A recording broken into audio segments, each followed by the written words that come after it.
Perebakan flu burung di Amerika Serikat memaksa dimusnahkannya jutaan unggas, termasuk ayam petelur. At this point in time, it's the same problem we've been having for the last 6 months, only now it's more critical. Harga telur pun terus merangkak naik di supermarket, menambah beban bagi konsumen. I couldn't believe it. We just bought eggs, and they were like $11, $12. They were, I saw they ranged from $6 to $8 for just even like a dozen of them. And that was, I even said to myself, I'm like, this is blasphemy, it's just robbery, it's really expensive. Pemilik restoran UMKM pun ikut tertekan. I just hope things change. In all reality, I don't see it happening, but I can just pray for it. Just pray that small businesses like myself weather this storm. Blackberry Cafe milik Sekia di Phoenix, negara bagian Arizona, menyajikan hidangan untuk sarapan. Artinya, banyak hidangan di sini berbahan telur. We were paying $47 a case for eggs. This last week, our delivery was $91 and change for a case. So basically, that's almost 50% increase. Di New Haven, negara bagian Connecticut, restoran Zoe's juga menyajikan hidangan untuk makan pagi. Dan setiap pekannya, restoran ini menggunakan ribuan telur. The price have gone up dramatically. Just last week to this week, our price have gone up 15% on the case of egg. From October of last year till now, which is 4 months, we've gone up over 200%. Bila memungkinkan, Peter tak ingin menaikkan harga untuk konsumen. We may have to switch to a different size egg. Another thing they're talking about is brown eggs versus white eggs. Not that I think there's a difference. Sementara pemilik Twin Pines Diner ngaku tak punya banyak pilihan lain. Have no choice because everything else go up, but the eggs, the most we sell here. We have to buy it. Doesn't matter the price. Bukan hanya restoran yang fokus pada makan pagi yang terdampak. Bakery alias toko roti juga tertekan dengan meningkatnya harga telur yang menjadi salah satu bahan inti bagi adonan beragam roti dan kue. I was at Restaurant Depot yesterday and took a peek, and they are up to $106 for 15 dozen, and they were $22 a year ago. We don't like to have to go and buy, retail, but we certainly will. And we have found, especially in the last week, that there's been a couple opportunities where retail pricing has been better than wholesale pricing. Sejumlah restoran dan toko roti UMKM yang membeli telur mereka dari peternakan lokal mengaku tidak terlalu terpengaruh dibandingkan dengan yang membeli dari grosir. Ini karena harga telur dari peternakan lokal relatif mahal. Karena relatif tingginya harga produksi, tapi tidak mengalami volatilitas tinggi seperti halnya harga telur dari grosir. Dari Washington DC, saya Nova Purwadi dan tim VOA. Pekerja dan kontraktor USAID, Badan Pembangunan Internasional Amerika Serikat yang dirumahkan kembali berunjuk rasa untuk kedua kalinya menolak penutupan badan pemberi donor terbesar di dunia ini oleh Presiden Trump dan Departemen Efisiensi Pemerintahan yang dikepalai oleh Elon Musk. Kali ini demonstrasi diadakan di luar gedung Kongres AS setelah Senin lalu diadakan di depan kantor USAID. Orang-orang yang berunjuk rasa menilai bahwa USAID yang dibentuk dan didanai oleh Kongres AS tidak dapat dibubarkan begitu saja tanpa persetujuan Kongres. Warga diaspora Indonesia yang kami temui termasuk pekerja USAID yang telah dirumahkan sejak minggu lalu. Kartini, bukan nama sebenarnya, adalah warga negara AS. Ia memiliki gelar PhD dan telah bekerja untuk USAID selama hampir 3 tahun. Sebenarnya saya sedih sekali karena saya senang kerja ini. Bantu orang itu senang. Dari dulu sekolah setengah mati biar bisa bantu orang. Papa mama selalu bilang udah MBA aja, sekolah, duit banyak. Tapi emang nggak pernah bisa ada rasanya itu. Karena emang selalu passionnya itu ini. Sementara warga diaspora lain, George, sudah bekerja bagi USAID selama 2 tahun, mengelola berbagai kontrak dalam bidang perlindungan sipil hingga pertanian. I consider myself an Indonesian American. I immigrated to this country when I was very small, from a country that had suffered a lot of economic hardships. My parents brought me to this country to make a better place for myself. Like, this is not the America that Trump promised. This is exactly the opposite, and it's because of Elon Musk. Penutupan USAID dimotori miliarder Elon Musk dan Departemen Efisiensi Pemerintah di bawahnya, dengan dalih efisiensi dan juga mengurangi pemborosan, meski tak diungkapkan jelas apa yang dimaksud. Menlu AS Marco Rubio mengatakan banyak fungsi dari USAID yang akan terus berlanjut tapi harus selaras dengan kebijakan luar negeri Amerika Serikat. Namun belum jelas apa yang akan terjadi pada badan itu sendiri meski diusulkan digabung dengan Deplu AS. Menlu AS Marco Rubio kini merangkap Direktur Sementara USAID. The attitude that USAID has adopted over the years is, no, we are independent of the national interest. We fund programs irrespective of whether it's aligned or not aligned with a foreign policy. That's ridiculous. These are taxpayer dollars. Pengamat dari Lembaga Pemikiran Konservatif menilai reformasi dianggap tetap bisa dicapai lewat dialog, bukan pendekatan bisnis dengan pemangkasan tanpa pandang bulu yang berdampak langsung pada kehidupan orang di luar maupun di dalam negeri AS. Any thinking person would want the dialogue to come before the policy changes. I mean, I know there's been a dialogue on the campaign trail.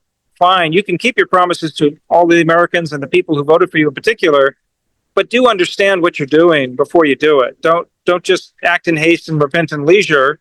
Then say, look, we're going to have to make some trade-offs here. We can't afford the same amount of foreign assistance or largesse that we did in past. USAID memiliki lebih dari 10.000 staf di AS maupun yang ditugaskan di luar negeri. Pada 2023, badan ini mengucurkan dana bantuan sebesar $72 miliar ke seluruh dunia, mencakup berbagai bidang mulai kesehatan hingga anti korupsi.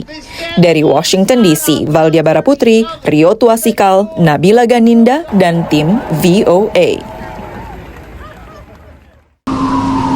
Saat menerima Perdana Menteri Israel di Gedung Putih, Presiden Amerika Serikat Donald Trump membuat pengumuman yang mengejutkan. The U.S. will take over the Gaza Strip.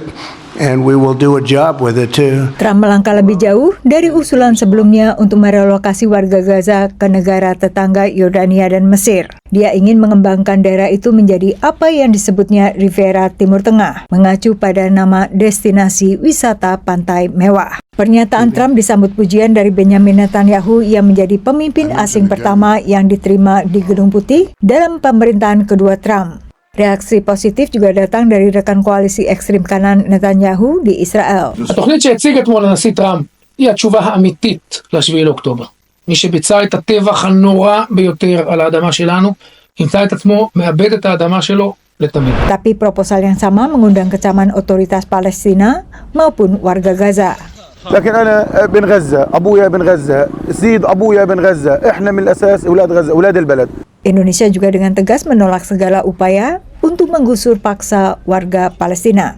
Donald Trump tidak memberi rincian tentang bagaimana ia berencana untuk menguasai Gaza, area yang porak-poranda akibat perang selama 15 bulan. Ia juga tidak mengesampingkan kemungkinan mengirim pasukan Amerika ke sana. Proposal menguasai Gaza mengejutkan analis. Very surprising, unexpected, but it rhymes with a lot of President Trump's activities since he took office. And there is an analogy in the way that he treats issues like the Panama Canal, Greenland, and Gaza. Analis juga mempertanyakan wacana mengirim pasukan Amerika Serikat ke Gaza. It's not clear how a president that promised to finish wars and to withdraw American troops from war zones around the world is now suggesting to open a new one. The American experience in Lebanon comes to mind. Amerika bersama sejumlah sekutu Eropa mengirim pasukan ke Lebanon pada 1982 yang akhirnya ditarik pada 1984 setelah memburuknya perang saudara Lebanon dan aksi teror akhir 1983 yang menewaskan tentara Amerika Serikat dan Prancis. Ribuan pasukan Amerika Serikat kini sudah ditempatkan di Timur Tengah, terutama dengan misi kontra terorisme dan pemantauan keamanan perdagangan internasional lewat laut. Namun dalam jumpa pers Rabu siang, juru bicara Gedung Putih Caroline Leavitt menegaskan Presiden Trump belum berkomitmen untuk mengirimkan pasukan Amerika ke kawasan Timur Tengah. Dari Washington DC, Yuni Salim dan tim VOA. Penjara di Pangkalan Angkatan Laut Amerika Serikat di Teluk Guantanamo, Kuba, tengah disiapkan untuk menahan sekitar 30.000 migran oleh pemerintahan Donald Trump. Could increase, yes. What would be the maximum? It depends, but countries that won't take back their criminals that they sent into us, they sent them to us. They put them into the caravans and they came in. As sure as you're standing there, they were sent by those countries. Then they're going to be met very harshly with sanctions, etc. Penjara ini lebih dikenal sebagai tempat menahan tersangka teroris pasca serangan 11 September 2001. Tersangka perencana peledakan bom Bali pada 2002 Hambali termasuk di antara belasan tersangka teroris yang masih berada di sana menunggu proses hukum selanjutnya. We're leaning forward on supporting the President's directive to make sure that we have a location for violent criminal illegals as they are deported out of the country. Menurut kelompok advokasi HAM, penahanan migran dalam waktu singkat menunggu deportasi adalah langkah lazim dan sah. Namun di Guantanamo Bay, potensi pelanggaran HAM lebih tinggi, khususnya jika negara asal menolak kepulangan mereka. Essentially, the Trump administration is saying that they want to put thousands, perhaps tens of thousands of people into a black hole where they will be, out of sight, out of mind. And hold them there indefinitely. And that's certainly not a solution that's humane and one that, is going to be extremely costly, both in financial terms but in human terms as well. Bill Frelick menyebut pengalaman Australia dengan penahanan di Pulau Nauru dan Manus sebagai contoh mahalnya penahanan migran di lepas pantai. Sebelum menjadi tahanan tersangka teroris, Pangkalan Angkatan Laut Amerika di Guantanamo Bay, Kuba sejak tahun 1980-an juga menjadi tempat pemrosesan migran. Tempat ini memproses puluhan ribu migran saat pemerintahan Ronald Reagan hingga Bill Clinton, lalu kurang dari 100 migran saat pemerintahan Joe Biden. Menurut kelompok advokasi pengungsi yang ingin dilakukan pemerintahan Trump, berbeda dari sebelumnya. Karena dulu Guantanamo hanya memproses migran yang berupaya masuk dari jalur laut. But we're talking about detaining for the first time tens of thousands of people from within the United States, presumably for immigration violations, at Guantanamo Bay. That has never been done before. Menurut kelompok advokasi HAM, Guantanamo Bay tak bisa menjadi tempat penahanan tanpa batas akhir, dan tujuan akhir tetap adalah pemulangan semua migran sambil memastikan mereka tak menghadapi persekusi di negara asal. Can't be solved by simply holding people indefinitely, forever. You need some prospect that someone can be returned to their home country, and it's just not justified to keep holding a person without any alternative. Pentagon mengatakan sejumlah anggota militer Amerika telah tiba di Pangkalan Angkatan Laut Guantanamo Bay untuk bergabung dengan anggota yang sudah ada. Dan saat ini ada lebih dari 150 anggota militer yang mendukung operasi di pangkalan tersebut. Dari Washington DC, Yuni Salim dan tim VOA. Kegembiraan tampak di antara anak-anak yang hadir dalam penampilan perdana dua panda, Pauli dan Jingbao, di Kebun Binatang Nasional di Ibu Kota Amerika Serikat, Washington DC. They're so fluffy, they're so playful, they're just so nice. Pengunjung dewasa tak kalah gembiranya. I took the day off of work so I could come be here when the zoo opened, and it's very exciting. I'm happy pandas are back in DC. It's making me, honestly, it's bringing back some child joy. So it's very exciting. I just love how roly-poly and pudgy they are, and how they walk all funny, and they're just the way they play and eat, and everything about them is just the cutest. Program peminjaman panda merupakan bagian dari apa yang disebut sebagai diplomasi panda. Pasangan panda dipinjamkan oleh Tiongkok untuk kurun waktu 10 tahun, dan selama masa kontrak, Kebun Binatang penerima bekerja sama dengan peneliti Tiongkok untuk mengembangbiakan satwa langka ini. Di tengah ketegangan AS-Tiongkok, program ini sempat dihentikan dan panda-panda dipulangkan sebelum program peminjaman dipulihkan lagi pada 2024. They're fascinating. No, it's an animal you don't see often in zoos in the U.S. Sekitar 1 jam perjalanan dari Washington DC, pekerja kebun binatang memotong bambu. We're standing in one of our probably 10 or 11 bamboo stands here at our facility in Front Royal, Virginia. Basically, the purpose of all the bamboo that we've got planted is to provide food for our animals. That's giant pandas, but it's also a myriad of other species. Gajah, simpanse, dan gorila juga pemakan bambu. These bamboo stands allow us to maintain appropriate supply throughout the year, allow us to have some control over not only that supply, but also biosecurity and things like that, to make sure that the food that we're providing is safe for our animals. Tapi bagi panda, bambu mencakup sekitar 99% makanannya. On a daily basis, these animals are getting 45 kilos of bamboo each per day. And that's not an inconsequential amount, but it contributes to their overall health and longevity. Dua panda di Kebun Binatang Nasional tiba dari Tiongkok pada Oktober, tapi menjalani masa penyesuaian beberapa bulan sebelum ditampilkan ke publik. Selanjutnya, Kebun Binatang San Francisco di negara bagian California yang bersiap menerima panda dari Tiongkok paling cepat pada akhir 2025. Sebelumnya pada 2024, Kebun Binatang San Diego juga di California telah menerima pasangan panda dari Tiongkok. Dari Washington DC, saya Nova Purwadi dan tim VOA. Susan Spicer adalah chef ternama yang telah berkarir hingga ke Eropa sebelum kembali ke kampung halamannya di New Orleans, negara bagian Louisiana. Kini ia menjadi executive chef di restoran bernama Rosedale di kawasan Lakeview. In my mind, it's a casual restaurant with a fine dining mentality. I was in fine dining for 35, 40 years, and so there's some things ingrained in me. Susan sebelumnya lama mengasah keterampilan di kawasan French Quarter yang banyak didatangi turis dan menjadi pusat wisata New Orleans. Tapi menurutnya untuk menikmati kuliner New Orleans dan Louisiana, orang mestinya tak berkutat di the French Quarter saja. There's so much concentrated in the French Quarter and the CBD and the warehouse district that you can just really get absorbed by everything that's going on there. But if you just venture out a little bit, and come to Mid-City or Lakeview or Old Metairie or, take the streetcar way uptown and to Carrollton Avenue, there's a lot to discover. Wisata kuliner di New Orleans mencerminkan perpaduan banyak budaya. Gumbo, sebuah hidangan berkuah yang dihidangkan di atas nasi putih, adalah salah satu simbol perpaduan ini, memadukan masakan Afrika, Prancis, Jerman, Spanyol, dan suku asli Amerika, Choctaw. We make gumbo. Lots and lots of gumbo. When it's cold outside, that's whenever customers start coming in for the gumbo. Pembuatan gumbo berawal dari sebuah roux, pengental khas Prancis yang dibuat dari lemak dan tepung. We gotta have the perfect roux to make the perfect gumbo.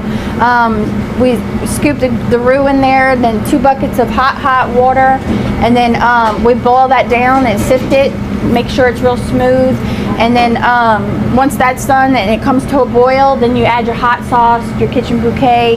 Bagi warga Louisiana, tak mudah meniru otentisitas gumbo di wilayah lain Amerika. Because you can get it in northern places, but it's just not the same. Like the flavor and even the liquid texture. We have been craving gumbo because it's New Orleans. It's a New Orleans thing, totally Louisiana. Menurut pantauan Dinas Wisata Louisiana, wisata kuliner menjadi motivasi utama orang berkunjung ke New Orleans, dan pembelanjaan di restoran dan bar menjadi kategori pembelanjaan terbesar.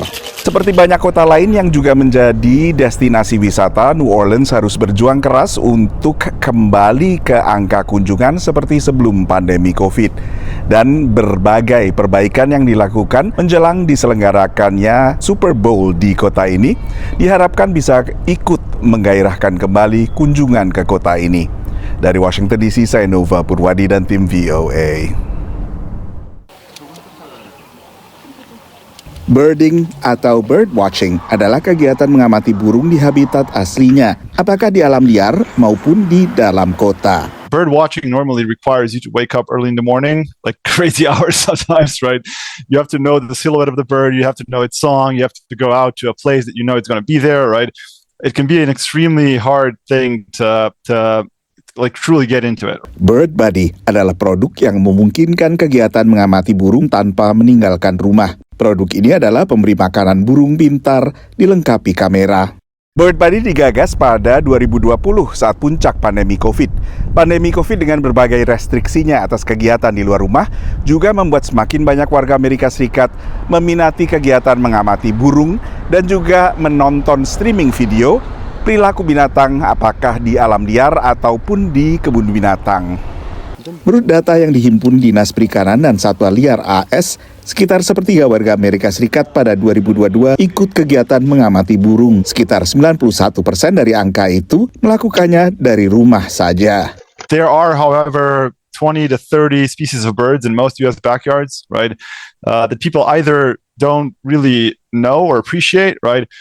Di negara bagian Delaware, Maureen mengaku tadinya bukan penggemar kegiatan mengamati burung.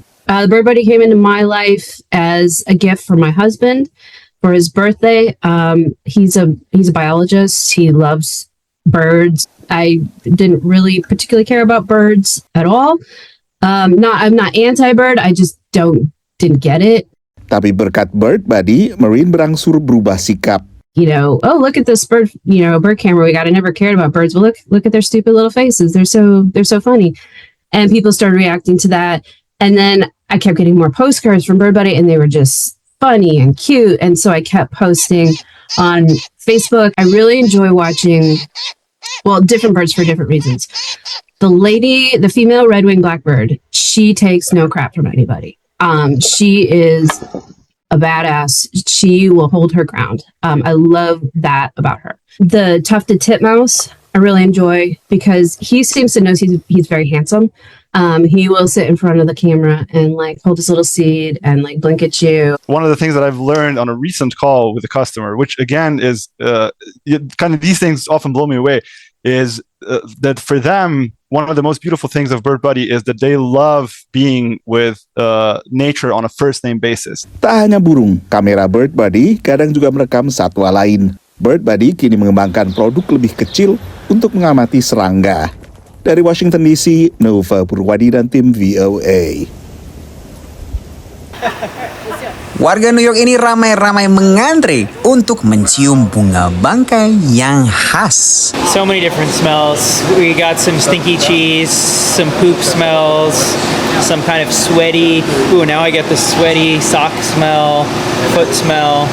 And then once in a while I actually get this very fleeting, thin, pleasant floral smell. But that's not as often as the bad smell. Bunga bangkai alias Amorphophallus gigas ini mekar untuk pertama kalinya sejak tiba di Brooklyn Botanical Garden 7 tahun yang lalu. Ini adalah peristiwa yang sangat langka, mengingat bunga endemik Sumatera ini mekar setiap 2 hingga 10 tahun sekali dan rata-rata hanya sekitar 24 jam. I think it smells like something growing actually in the earth, and I do think it smells rotten, but more like rotting food almost. Yeah.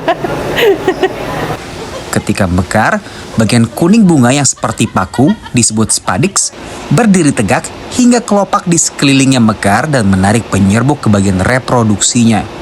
Kemudian bagian yang berwarna kuning runtuh. So carrion beetles that would be attracted to stuff that smells kind of putrid. So like poop or rotten eggs, stinky cheese, things like that. So like all plants, flowers that smell beautiful are attracting bees, or they're attracting hummingbirds or other birds. This is attracting beetles and flies.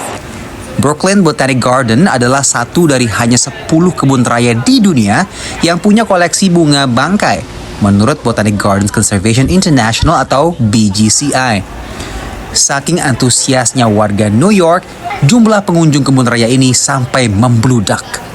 It's amazing. All of Brooklyn has come out to see this flower today, one of the coldest days of the year. We've had 5 times our normal attendance today. Terakhir, bunga bangkai mekar di kota New York adalah pada tahun 2019 di lokasi yang berbeda, yakni New York Botanical Garden di Bronx. Pemirsa, bunga bangkai tercatat mekar pertama kali di Amerika Serikat pada tahun 1937.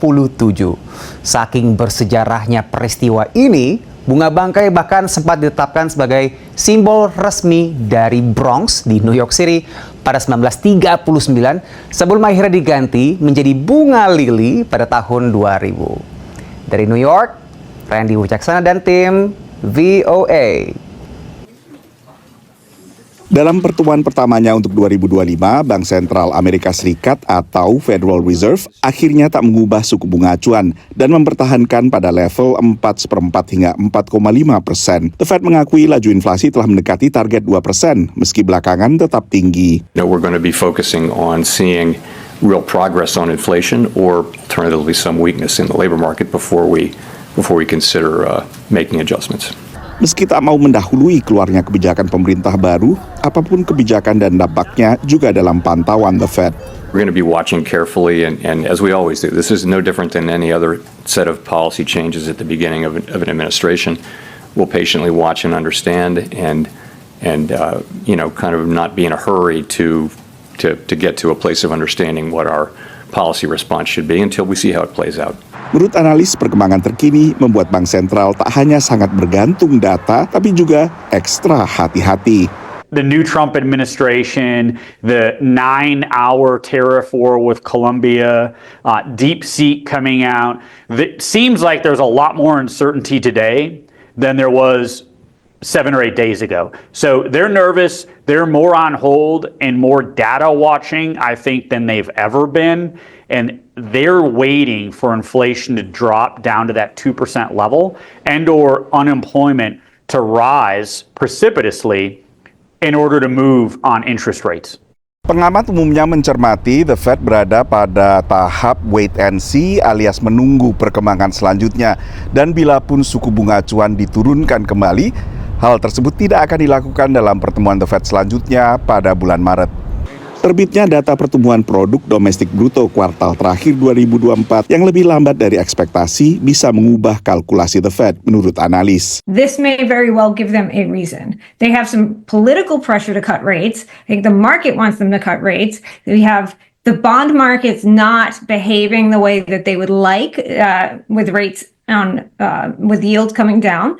And so for all those reasons, I think we might have, I can't believe I'm saying this because I have never said this before, we might have more rate cuts in 2025 than I originally thought. I was originally thinking 2, but this data gives me pause and makes me think that there is something here that can give the Fed a reason to do another cut that we weren't necessarily expecting. PDB kuartal keempat Amerika Serikat tumbuh 2,3% secara tahunan, lebih rendah dari perkiraan sebesar 2,6% dan melambat dari kuartal sebelumnya yang tumbuh 3,1%. Dari Washington DC, Nova Purwadi dan tim VOA.